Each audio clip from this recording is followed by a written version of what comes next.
हम लोगों के पास एक वेक्टर है 2i cap plus 3j cap plus 4k cap और एक वेक्टर b है i cap plus j cap plus 2k cap. Find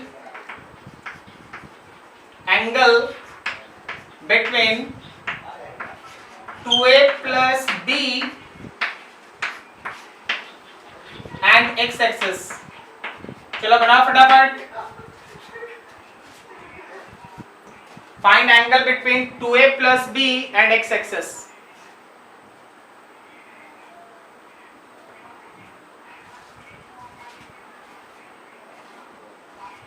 Take 13 but root 29 into root 6।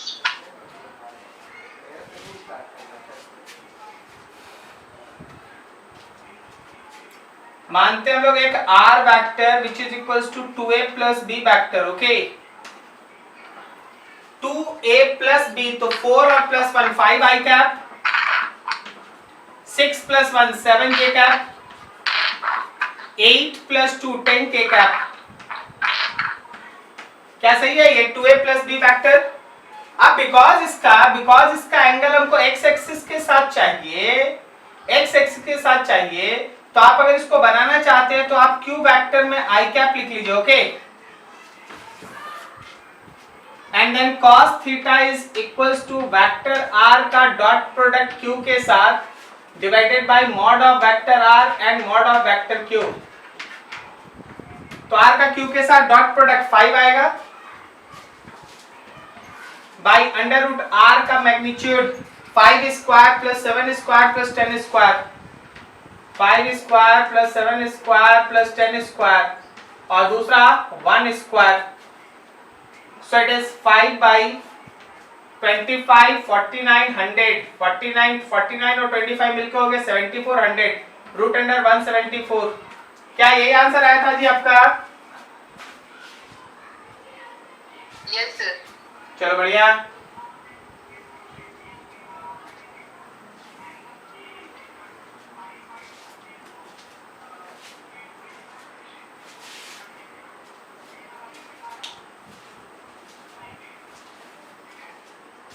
सही है, समझे सब कोई?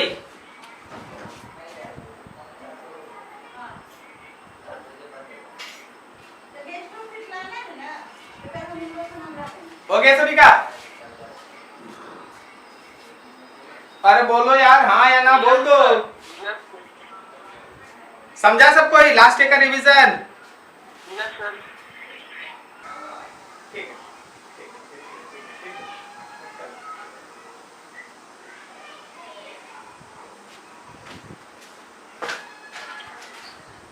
हाँ जी, सॉरी एक्चुअली थोड़ा अर्जेंट था इसीलिए मोबाइल अपने साथ। जब हम लोग है ना डॉट प्रोडक्ट पढ़ रहे होते हैं तो एक एप्लीकेशन ये होता है कि दो पर्टिकुलर वेक्टर्स के बीच एंगल निकालना, तो जिस पर हम लोग लास्ट डे काम कर चुके हैं। आज हम लोगों का दो इंपॉर्टेंट एप्लीकेशन है, उसमें पहला है मतलब पिछले दिन वाला 1 काउंट कर लो तो आज सेकेंड। हम लोग दो वेक्टर के परपेंडिकुलर होने से जितना भी रिलेटेड न्यूमेरिकल होगा, ध्यान से सुनिएगा बहुत अच्छे से। आज के बाद कोई भी फिजिक्स का न्यूमेरिकल जिसमें दो वेक्टर परपेंडिकुलर से कुछ पूछा जाए, यही काम आएगा जो अभी आप पढ़ेंगे। अगर कभी भी दो वेक्टर परपेंडिकुलर होगा, कोई बता सकता है उसका डॉट प्रोडक्ट कितना होगा? 0। वेरी गुड, ठीक है। सेकेंड एप्लीकेशन देखो। बाय यूजिंग डॉट प्रोडक्ट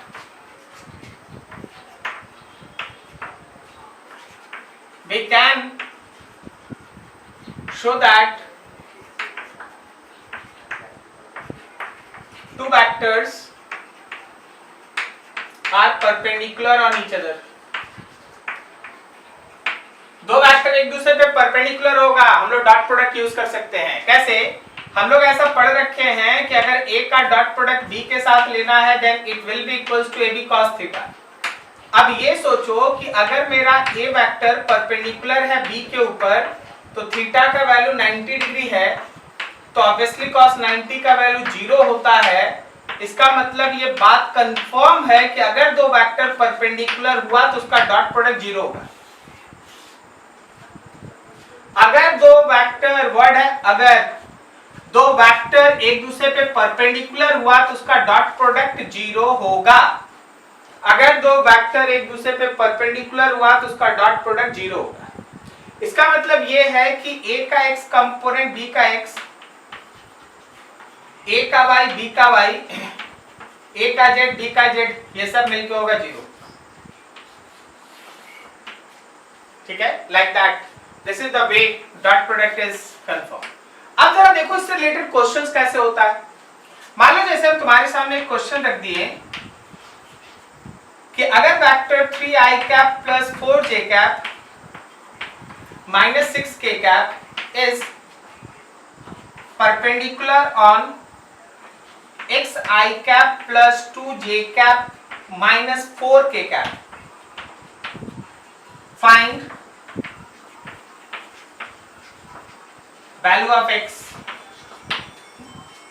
अब देखो यहां क्वेश्चन क्या है, क्वेश्चन को समझो कि मेरे पास दो वेक्टर है, एक वेक्टर ये है और एक वेक्टर ये, और दोनों एक दूसरे के ऊपर इंपॉर्टेंटली परपेंडिकुलर।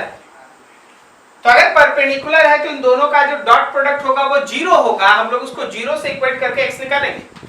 सो जिसको भी टाइम पे याद रहा, बात पढ़ने पढ़ाने का नहीं होता, बात होता है किसको समय पे क्वेश्चन पढ़ने के दौरान ये बात याद आ जाए।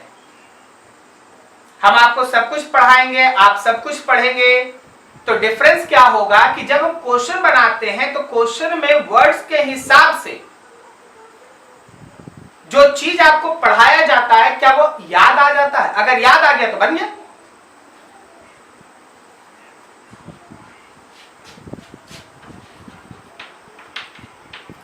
Since two vectors are perpendicular, let A and B, therefore A dot B is 0. Therefore A dot B is 0. अब A का डॉट B के साथ AX BX, AY BY, AZ BZ is equals to 0. अब 3x plus 4 into 2 minus 6 minus 4, 3 into x plus 4 into 2 minus 6 minus 2 is equals to 0. Sorry, minus 6 minus 4 is equals to 0. So 3x plus 8 plus 24 is 0. So 3x is equals to minus 32 और x will be equals to minus 32 by 3. बोलो बोलो, समझा क्या कि कैसे use होगा? Yes, sir. तो अगर दो वेक्टर परपेंडिकुलर हुआ तो उसका डॉट प्रोडक्ट कितना? 0। भूलना मत, डॉट प्रोडक्ट 0 होता है अगर दो वेक्टर एक दूसरे के ऊपर परपेंडिकुलर हो। अगर दो वेक्टर एक दूसरे पे परपेंडिकुलर है तो उसका डॉट प्रोडक्ट 0 होता है। ठीक है, सर ब्लर आ रहा, दिख नहीं रहा है। बाकी सबको दिख रहा है? मेरा भी क्लियर नहीं आ रहा। सर मेरा भी नहीं आ रहा। अरे अरे, ठीक। देखो हम लोग ये सीख रहे थे कि अगर दो वेक्टर एक दूसरे पे परपेंडिकुलर होगा तो उसका डॉट प्रोडक्ट 0 होगा। कारण क्या है कि जब एंगल थीटा 90 होगा तो cos 90 पुट कीजिएगा तो ये वैल्यू 0 आ जाएगा। इसका मतलब a का डॉट प्रोडक्ट b के साथ 0, लेकिन कब? जब दो वेक्टर परपेंडिकुलर हो। तो a डॉट b लिखने का मतलब ax bx plus ay by plus az bz 0। अब एक क्वेश्चन दिए, बोले देखो एक वेक्टर ये है, एक वेक्टर ये है, इसमें x वेरिएबल, वैल्यू निकालिए x का ताकि दोनों एक दूसरे पे परपेंडिकुलर हो, दोनों एक दूसरे पे परपेंडिकुलर हो। तो अब क्वेश्चन कह दिया कि दोनों एक दूसरे पे परपेंडिकुलर है, तो हम क्या किए कि दोनों का डॉट प्रोडक्ट को 0 कर दिया। अब दोनों का डॉट प्रोडक्ट 0 करके x का वैल्यू निकाल लिए। समझे जी? Yes sir. चलो एक और क्वेश्चन कर लेते हैं। बोला गया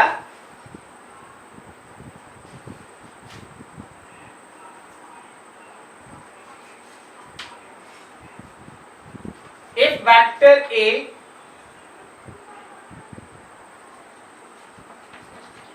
and B have value मान लो लिख देते हैं आई कैप माइनस जे कैप प्लस के cap and I cap plus 2 J cap plus 3 के कैप। यहां कुछ लगा देते हैं, यहां मान लो M K cap. Then find value of m so that a perpendicular on b। देख के कोई आंसर बता सकता है क्या? एकदम बिना पेन चलाए देख के कोई आंसर बता सकता है क्या? 0 0 no sir no sir no a dot b 0, तो 1 और 1 1, -1 और 2 -2, 1 और m is equals to 0, so m is equals to 1 ना? अरे नहीं समझा? दिमाग खुला रखिएगा, मजा आएगा, पढ़ेंगे समझेंगे। थर्ड एप्लीकेशन है we can find component of one vector in direction of other vector। We can find component of one vector in direction of other vector। ठीक है ना? हम लोग एक वेक्टर का कंपोनेंट दूसरे के डायरेक्शन में निकाल सकते हैं। पहले तो आप इस चीज को समझिए।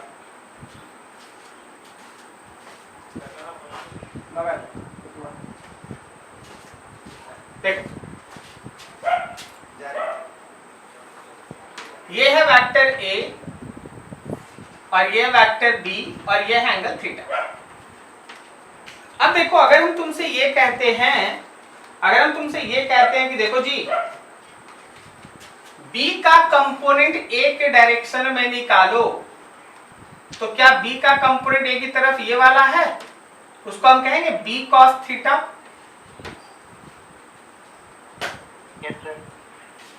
अब देखो, ये मान लो A है और ये मान लो B और यहां पे एंगल है थीटा। अगर हम तुमसे यही कहानी रिवर्स कर दे कि A का कंपोनेंट निकालो B की तरफ, तो क्या यहां से यहां तक निकालेगा A cos थीटा? फिगर को ध्यान से देखिए और समझिए, बताइए क्या B का कंपोनेंट A की तरफ B cos थीटा होगा? फर्स्ट वाला फिगर। उसी तरह A का कंपोनेंट B की तरफ A cos थीटा होगा, सेकंड वाला। यस सो आप इस लाइन को याद रखिए बस, A dot B is equals to AB cos theta होता है। अब देखना, फर्स्ट देखना, component of B in direction of A निकालना है। इसका मतलब B cos थीटा निकालना है और इसका मतलब A डॉट B में A से डिवाइड कर देना है। क्या बोलता है? B cos थीटा निकल जाएगा। A डॉट B में A से डिवाइड कर दो, क्या सही है? Yes sir.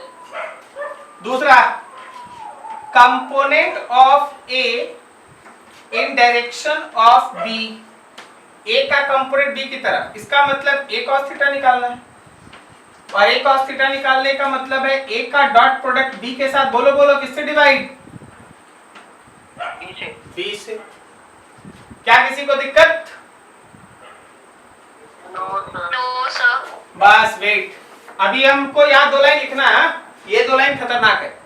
अभी हम लोग पहले इस पे एक छोटा सा काम कर लेते हैं, एक न्यूमेरिकल देख लेते हैं। इस पे क्वेश्चन देखो, तुमसे बोला गया कि मान ले भाई तुम्हारे पास एक वेक्टर है 3i cap 4j cap -5k cap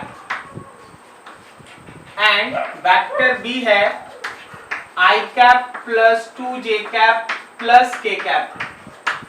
तुमसे बोला गया फाइंड कंपोनेंट ऑफ B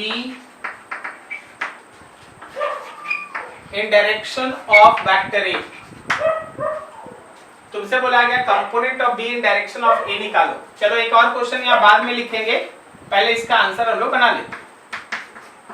तो मान लीजिए कि ये वेक्टर ए था, ये वेक्टर बी था, बीच का एंगल थीटा था, तो ये है B cos theta. According to question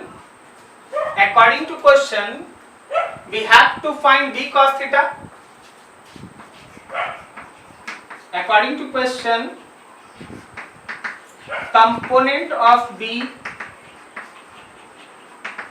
in direction of vector a अगर निकालना है, इसका मतलब हमको b cos theta निकालना है, और b cos theta का मतलब हो गया a और b का dot product by magnitude of a। b cos theta is a dot b by a, a dot b by a। अब देख हम लोग a और b के बीच का डॉट प्रोडक्ट निकालेंगे, ax bx, ay dy, az bz by a का magnitude.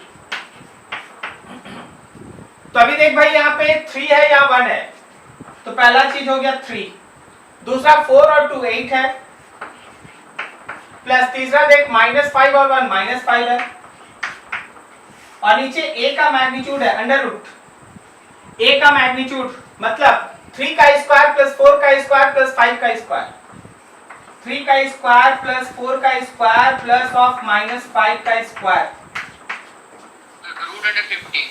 ठीक है।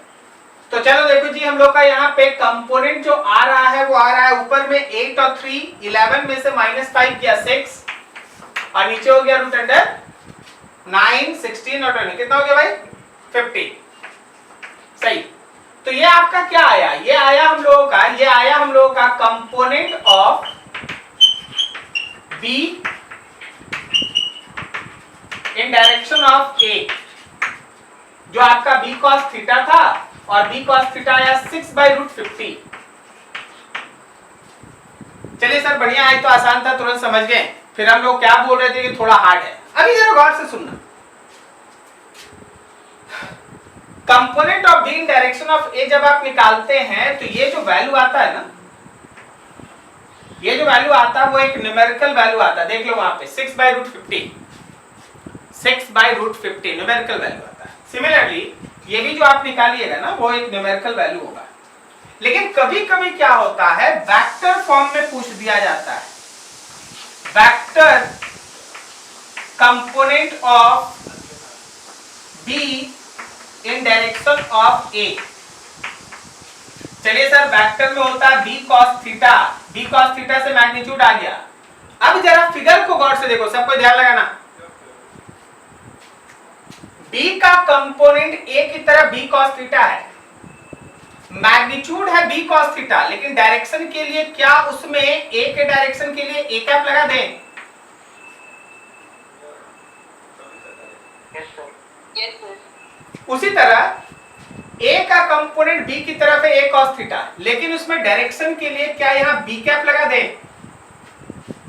Yes sir. बस हो गया भाई काम। इसका डायरेक्शन ए की तरफ है तो यहाँ ए कैप लग जाएगा।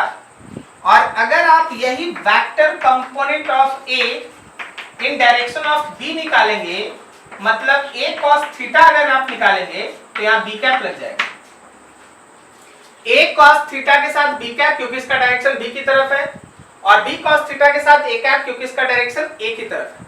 Did you get this? क्या समझ में आया?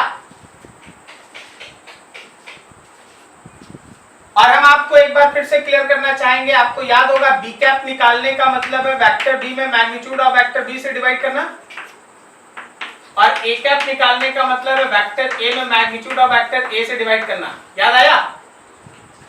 Unit vector. हाँ, यूनिट वेक्टर। अब देखो हम यहाँ दूसरा क्वेश्चन इसमें जोड़ने जा रहे हैं, component of B in direction of A, vector component of B in direction of A. तो देख भाई पहला क्वेश्चन सॉल्व। दूसरा क्वेश्चन के लिए जब आप बोलेंगे कि vector component of B in direction of A निकालना है, इसका मतलब b cos थीटा के साथ a कैप को मल्टीप्लाई करना है। इसका मतलब b cos थीटा के साथ a कैप को मल्टीप्लाई करना है। तो b cos थीटा तो ऑलरेडी तुम फाइंड आउट कर चुका है 6/√50। और अब क्या करना है, तो वेक्टर a में उसी के मैग्नीट्यूड से divide. So it is 6/√50 vector a 3i cap plus 4j cap minus 5k cap, और इसका मॉड तो √50 आ रहा है ना, a का मॉड तो निकाल चुके ना यहाँ √50। बार बार क्या लिखेंगे √50।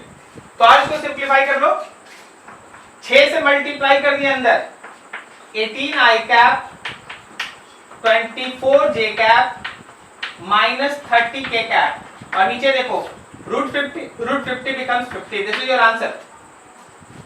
तो वेक्टर कंपोनेंट अगर पूछा तो तुमको वो कैप लगाना पड़ेगा, जैसे एक कैप, और अगर केवल मैग्नीट्यूड पूछा तो बस मैग्नीट्यूड निकाल के रख दो answer. b cos theta a cap, b cos theta a cap को भी अगर तुम लिखो अच्छे से, देखना तो हम जो लिख रहे हैं, देखना तो जो हम लिख रहे हैं क्या तुमको वो समझ में आ रहा है। a dot b by magnitude of a into vector a by magnitude of vector a, समझा क्या? देखो तो Yes, sir. क्या सबको समझ में आया? Yes, sir. Yes, sir. Yes, sir. ठीक है, एक बार इसको लिख लीजिए वही कॉपी तो बनाएगा, और उसके बाद उस स्टूडेंट का कोई डाउट है उसको हम देखेंगे।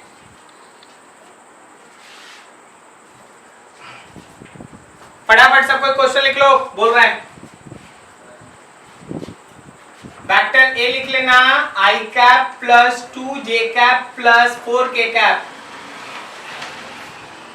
और वेक्टर बी लिख लेना 3i cap plus j cap plus 3k cap. Vector A है i cap plus 2j cap plus 4k cap, और वेक्टर बी है 3i cap plus j cap plus 3k cap. Question लिखो, नीचे लिखो, find vector component of A in direction of B। Find vector component of A vector in direction of B vector.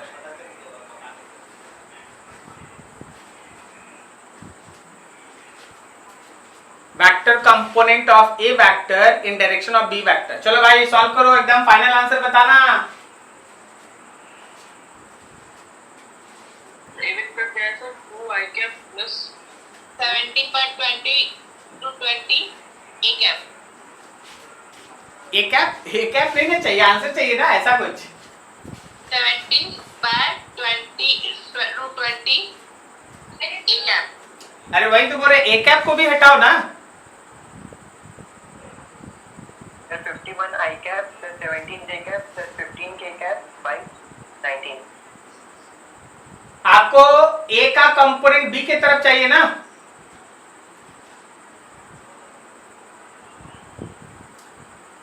ए का component B के तरफ, इसका मतलब B cap में लगेगा उसमें।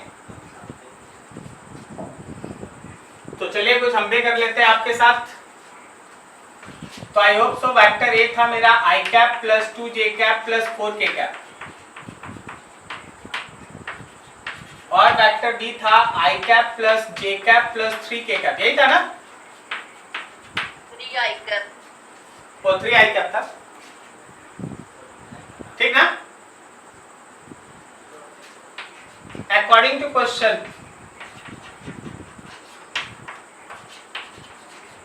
Vector component of A in direction of B, यही find out करना है। इसका मतलब हमको A cos थीटा B के डायरेक्शन में, सो B कैप फाइंड करना है। और A cos थीटा लिखने का मतलब है A dot B by B, और B कैप लिखने का मतलब है vector B by B। A dot B 3 into 1 3, plus 2 into 1 2 plus 4 into 3 12। b का मैग्नीट्यूड अंडर रूट 3 का स्क्वायर 1 का स्क्वायर और 3 का स्क्वायर। अब यहाँ b vector 3i cap j cap 3k cap divided by under root 3 का square 1 का square और 3 का स्क्वायर, मतलब दोनों एक ही चीज। तो ऊपर हो गया 12 14 17 17, ये हो गया 9 9 18 और एक रूट अंडर 19, फिर एक और रूट अंडर 19। क्या हटा दे इसको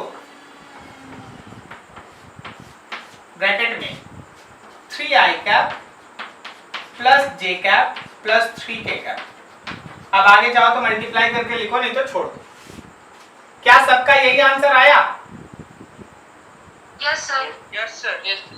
चलो वेरी गुड वेरी गुड। तो अगर आप किसी एक वेक्टर का कंपोनेंट दूसरे की तरफ निकालना चाहते हैं, you have to go through this way. किसी को कोई डाउट इस यहां तक? No sir. चलो अब सुनो यहां का मेन काम।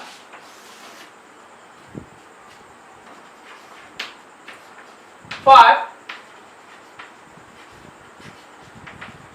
कैलकुलेशन ऑफ डॉट प्रोडक्ट, याद रखिए एकदम पहला लाइन लिख रहे हैं जो डॉट प्रोडक्ट के कैलकुलेशन में हम लिखे थे। जब भी आप ए का बी के साथ डॉट प्रोडक्ट लेते हैं, इसका एक्चुअल सिनेरियो होता है magnitude of any one vector, कोई भी एक वेक्टर का मैग्नीट्यूड ले ले भाई,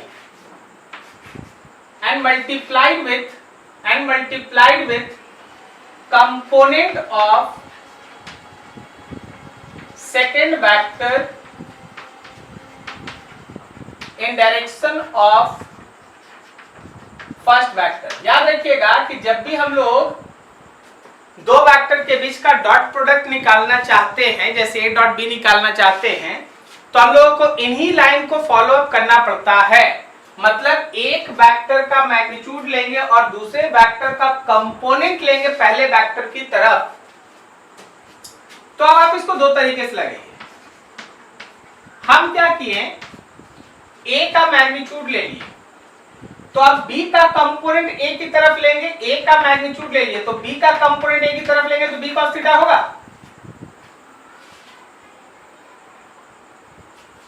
यस सर। तो आया ab cos थीटा? बोला नहीं सर, हम b का मैग्नीट्यूड लेंगे तो भाई यहां तुमको तो फिर a cos थीटा लेना पड़ेगा। तो दोनों ही केस में तुमको आने वाला तो यही चीज है ना। बोलो बोलो। Yes sir. सो हम लोग इतना डीप नहीं जाते हैं, हम लोग सीधा लिखते हैं a dot b is equals to ab cos theta.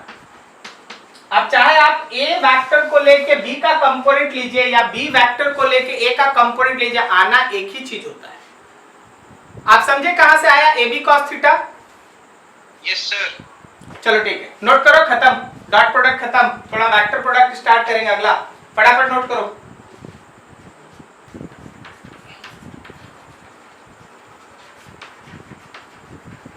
Cross product या फिर वेक्टर प्रोडक्ट थोड़ा सा टिपिकल है, इतना सिंपल नहीं है जैसा कि पिछला वाला था। तो हम लोग इसमें यही सीखे हैं कि वेक्टर जब मल्टीप्लाई होता है किसी दूसरे वेक्टर से तो फिर जो मिलता है वो भी एक वेक्टर होता है। तो जब दो वेक्टर्स आपस में मिलता है to give a new vector, then that type of multiplication is called vector product। इसका एग्जांपल हम लोग देख चुके हैं। अब देखो सबसे पहला है, अब थोड़ा बात समझना, क्योंकि रिजल्टेंट एक वेक्टर होता है तो उसमें भी दो चीज हमको निकालना होगा। एक हमको इसका मैग्नीट्यूड सोचना होगा और फिर हमको इसका डायरेक्शन का भी बात करना पड़ेगा। पिछले टॉपिक में डॉट प्रोडक्ट में या स्केलर प्रोडक्ट में इन दोनों में से किसका हम लोग कोई डिस्कशन नहीं किए?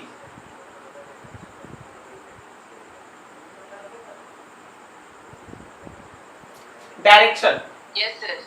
डायरेक्शन, अरे भाई स्केलर का डायरेक्शन थोड़ी ना होता है। तो स्केलर प्रोडक्ट में आप देखो खाली मैग्नीट्यूड निकाल के छोड़ दिया गया। ओके, अरे बोले यार। Yes sir. इस बार हम लोगों को मैग्नीट्यूड और डायरेक्शन दोनों देखना होगा, तो मैग्नीट्यूड पे भी पहले कैलकुलेशन होगा, फिर डायरेक्शन भी आपको समझना पड़ेगा।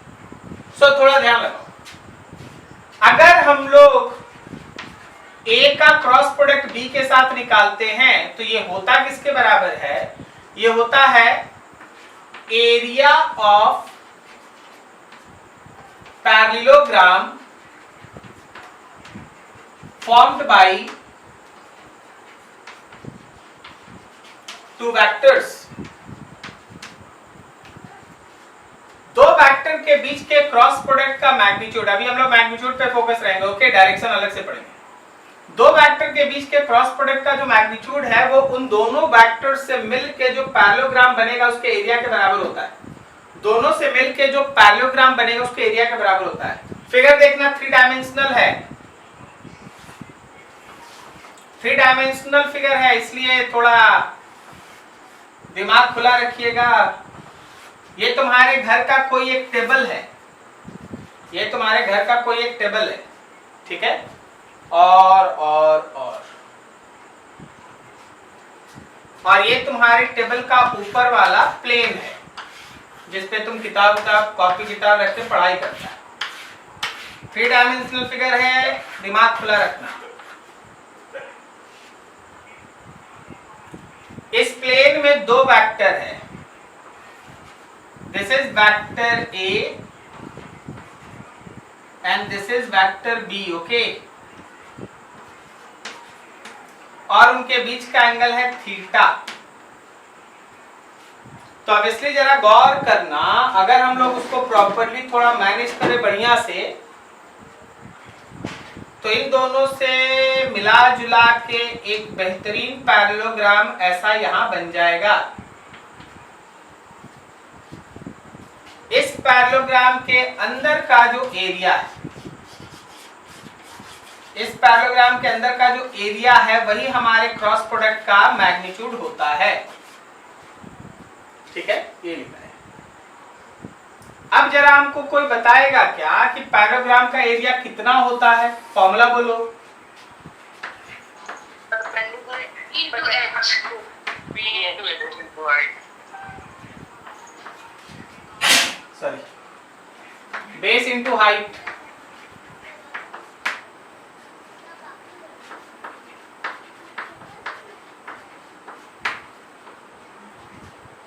देखो, बेस में मान लो हम लोग ए ले लेंगे,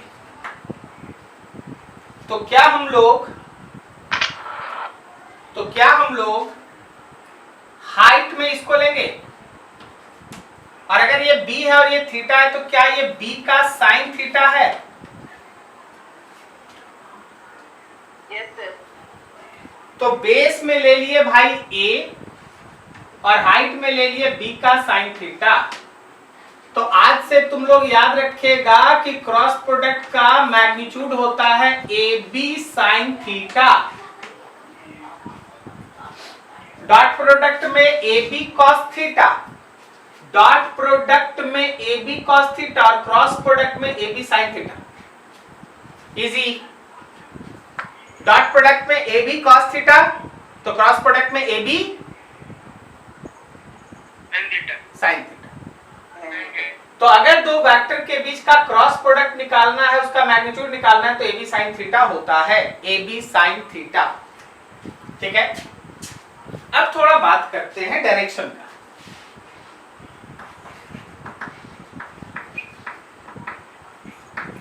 direction of A cross B, इसके लिए बहुत फेमस एक रूल है, दैट इज कॉल्ड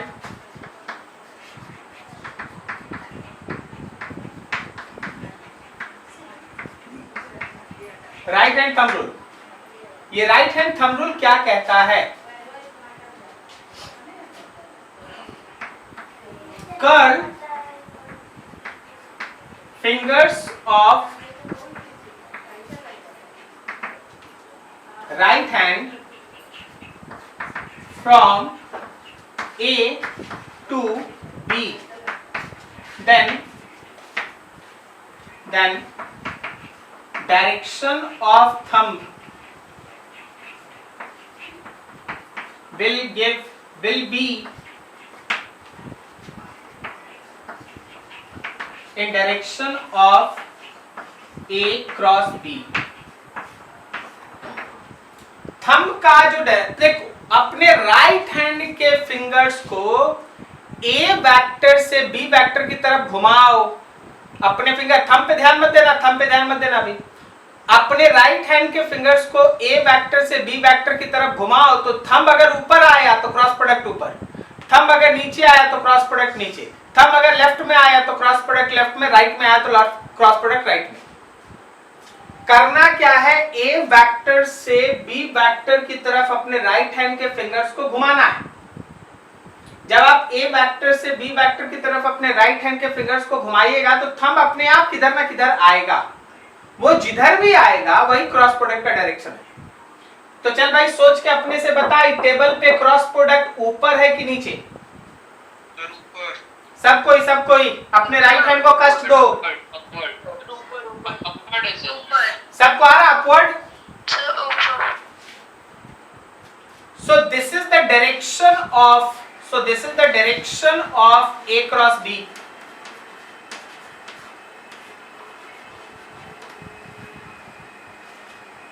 अभी जरा सोचना, ये A क्रॉस B क्या B पे परपेंडिकुलर है? Yes sir. ये A क्रॉस B क्या A पे परपेंडिकुलर है? Yes sir. सबको समझ में आ रहा है? हाँ सर. तो यहां पे हम कुछ पॉइंट्स लिख रहे हैं, ध्यान देना. A cross B perpendicular A vector, A cross B perpendicular B vector. अगर बताना, तुम इसी फिगर में बताओ तो B क्रॉस A का डायरेक्शन किधर है?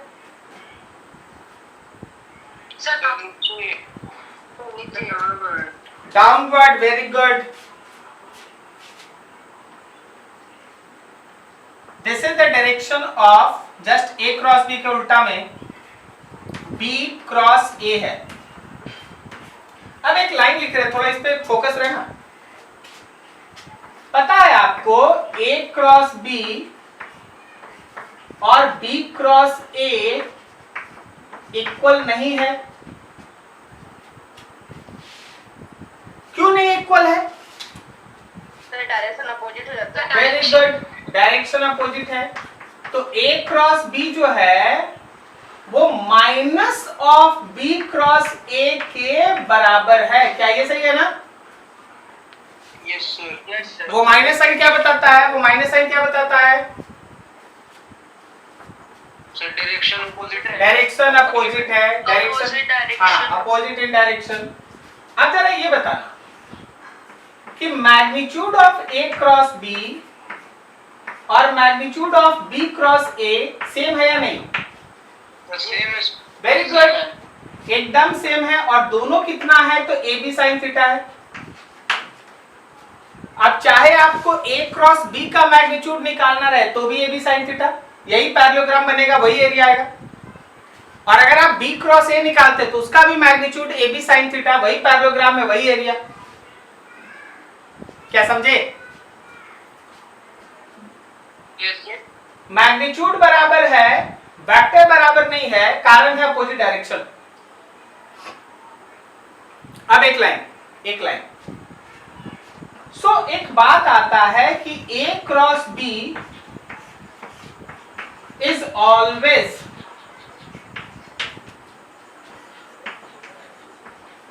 नॉर्मल to the plane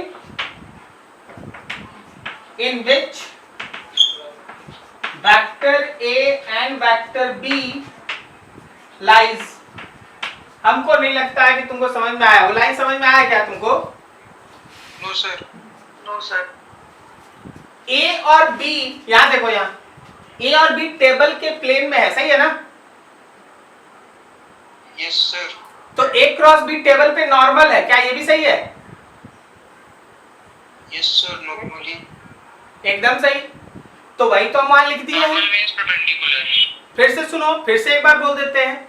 ए और बी मेरा प्लेन में है। मान ले जैसे तुम जिस कॉपी पे पढ़ाई कर रहा है उसमें तुम दो वेक्टर खींच के रखा ए और बी, तो ए क्रॉस बी उस कॉपी के या तो अपवर्ड होगा या नीचे होगा, डाउनवर्ड। क्या सही है? Yes, sir.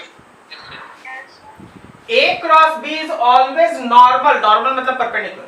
A cross B is always normal to the plane, उस प्लेन पे नॉर्मल होता है जिसमें A और B लाई करे। जिस प्लेन में A और B होगा, A क्रॉस B उसके परपेंडिकुलर होगा। क्या सही बोले? Yes, sir. Yes, sir. अगर A और B वेक्टर, अगर A और B वेक्टर XY प्लेन में है तो क्रॉस प्रोडक्ट कौन से एक्सिस में होगा?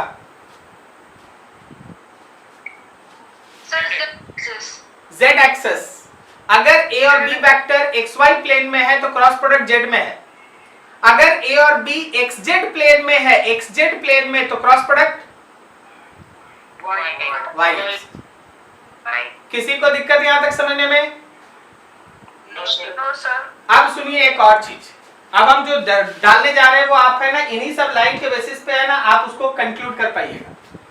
जब आप क्रॉस प्रोडक्ट का value A B sine theta लिखते हैं ना, तो बगल में बुक सब देखिएगा तो एन कैप लिखा रहेगा।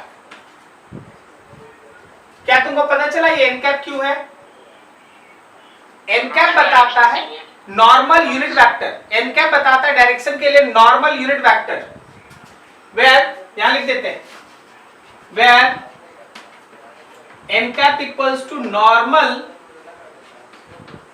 unit vector। तो सर n cap का वैल्यू क्या होगा? देखो ये हर क्वेश्चन में बदल जाता है। अगर ये परपेंडिकुलर z एक्सिस की तरफ है तो ये k cap होगा। अगर ये x एक्सिस की तरफ है तो i cap होगा। अगर कुछ और एक्सिस की तरफ है तो उसी का कैप होगा। n cap का मतलब क्लियर हुआ? Yes, sir.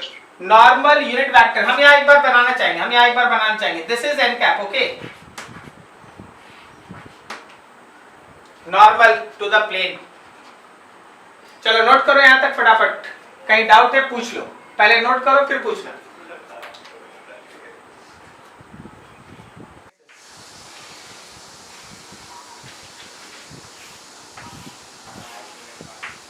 ये एक्स एक्सिस, ये वाई एक्सिस, ये जेड एक्सिस।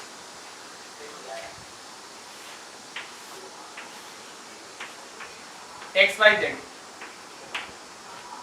बार से देखना। मान ले भाई ए वेक्टर है एक्स की तरफ और बी वेक्टर है वाई की तरफ। अपने से सोच के बता ए क्रॉस बी किधर होगा? देखिए जिसको आता वो सही है, जिसको नहीं आता ना लोग थोड़ा मेरे साथ आंसर दे लो। बताओ जी बताओ, अपने राइट हैंड के फिंगर्स को ए से बी की तरफ कर्ल करो। ए इधर, बी अंदर, बी अंदर, बी अंदर, तो थंब ऊपर आएगा। Yes sir. तो जैसे ही आपका थंब ऊपर आया इसका मतलब है कि ए क्रॉस बी का डायरेक्शन ऊपर है।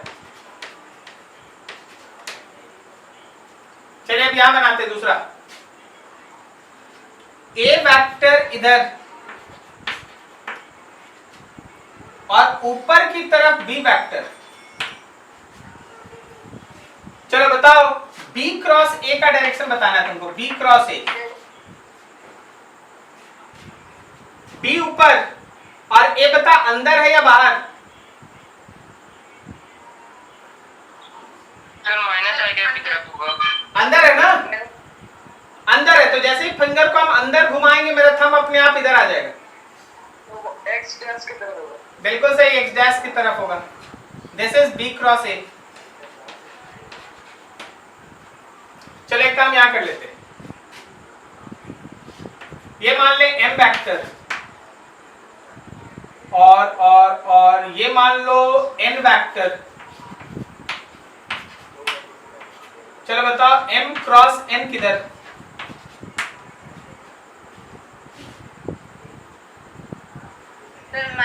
Minus K cap. M cross N. Sir K cap.